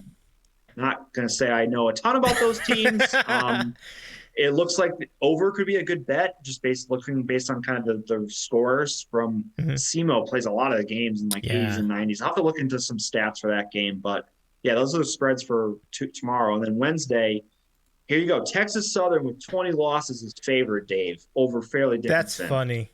But you're right. Like, They're- the experience is a big factor. Yeah, Texas Southern -2.5, and then Arizona State -2.5 over Nevada. Now that game, I mean, talk about two coaches you really can't trust. Right. Steve Alford and Bobby Hurley. I don't know. Yeah, that I don't know if I even want to bet that. That's hard to. I would probably go with Arizona State just because I think just the talent level is probably better with Arizona State, and the Mountain West, you can't trust them, especially in a matchup like this. So give me the Sun Devils. That's true. The Mountain West factor is an important factor. That's a very good point. So so that pretty much covers it. Now, I think we did cover our Final Four predictions. We can extend that a little further if you want to.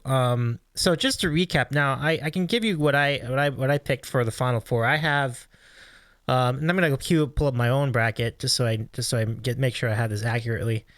I thought I picked Duke out of one of them, didn't I? I did not pick Duke. Wow, look at me. I thought I'd have picked Duke. Instead of Duke, I took Kansas State out of the East. That is interesting. I wasn't putting much thought into that. All right, we'll see. I guess we'll find out. Out of the West, I have Kansas, as I mentioned. It's a little bit of an upset because I think I've been so high on UCLA all year. So it's not a knock on them at all. I just think Kansas is that much better. Like it's honestly going to be, it's probably going to be the two of them in the Elite Eight matchup, and it's going to be a great game. I'd be happy to be wrong about that because UCLA making a run to the Final Four again would be awesome. So anyway, in the South, I did not take Bama, or did I? No, I didn't take Bama. Oh no, this is going to be burnt up to crisp. I don't know why I did this. I picked Virginia. That's not. Oh, Dave. That is dumb. Right? Like, what was I thinking? That is not smart. Maybe I should change that. But for the for the Midwest, I did take Houston, which I don't love, but you're right though when you said that if it comes down to Houston versus Texas, I would give the credit coaching advantage to Sampson too. Like I think Houston has been to the Final Four. They have a lot of experience. I think it's a really solid program. I think I definitely take them. Yeah, I give them very much of a chance. So with that said, let's get your. Oh, and then as far as who wins it all, like I have Kansas versus Kansas State, which would be an extremely rare matchup. That would be wild. And then I have Kansas State winning the national championship. So I've definitely thrown some darts in this this regional. Well, hey, Dave, you can always change it. I'm doing a bracket pool, so if you want to join and change it, go by all means. I'm gonna change the Virginia part. That's yeah. I can't see that. I just can't. Like that's asking a lot. So I think when we're going through this, I ended up taking Alabama, Duke, Houston, and UCLA. I think those were the four teams that I ended up taking. Just kind of off the top of my head. So obviously that can be subject to change, but that's kind of what I was feeling as I was going through this. And then if I had to pick a team to win it all, I'm not going to take Alabama just out of spite for the whole situation there. Maybe smart, maybe not, but I'll go Houston just to cut down the nets in their home city. So that would be a pretty neat story and be nice to see a team kind of from I can't say out of the Power Five because they're going to join the Big 12, but for now anyway, not in a major conference win it. It would also be kind of cool to see Duke win it, and like it's almost like having Shire stick it to Coach K after he lost in the Final Four last year, and then he wins it his first year. That actually would be pretty neat. So maybe we'll say Houston and Duke in the finals. I mean, you can love them, you can hate them, but Duke, they move the needle. And it just kind of goes to show you that they can still be a great program. I mean, for now, like we need another couple years to really know this, but it seems like they could be well on track to still be a good program even after Coach K. So that's kind of a good story in itself. You're right. John, one other thing. If Houston does win the championship this year in Houston, it would mark 40 years exactly to the year that they lost that championship to NC State. It's very interesting. Wow. 40th anniversary this year. Yeah. That's crazy. I'm sure you saw, but like there was a great ESPN 30 for 30 on their on the NC State run that year, and it was fantastic. Yeah, it had a lot of great stuff in that episode. I saw that one. That's a great 30 for 30. Such a good and it was really cool to see a lot of them reunited. Like it's it's really amazing how they've kept that friendship going for so many decades. I think that's really remarkable. But just one of the things that makes college basketball so special, like it's pretty neat to see that. So yeah, I mean, that's pretty much the gist of it. I don't think there's anything left in terms of, I mean, we could talk about who's going to be the 12-5 upsets, but we kind of did that already. So any final thoughts, and then we'll just go ahead and close up shop for the night. Yeah, no, it'll be I think, like I said, like there's going to be, because of the few upsets in the conference tournament, we have like the best teams in the field from almost all the conferences. So you're going to see some upsets. It's going to be a tremendous, tremendous tournament. There's no huge separation between like the best teams and like the both best teams. So could see a lot of crazy results.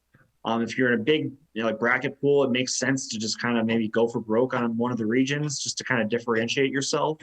Obviously if you're playing with fewer people, maybe not so much, but yeah, this will be a lot of fun. I can't wait to get the ball rolling. We get a little taste of the action tomorrow on Wednesday with the playing games, and then it all starts on Thursday. 12.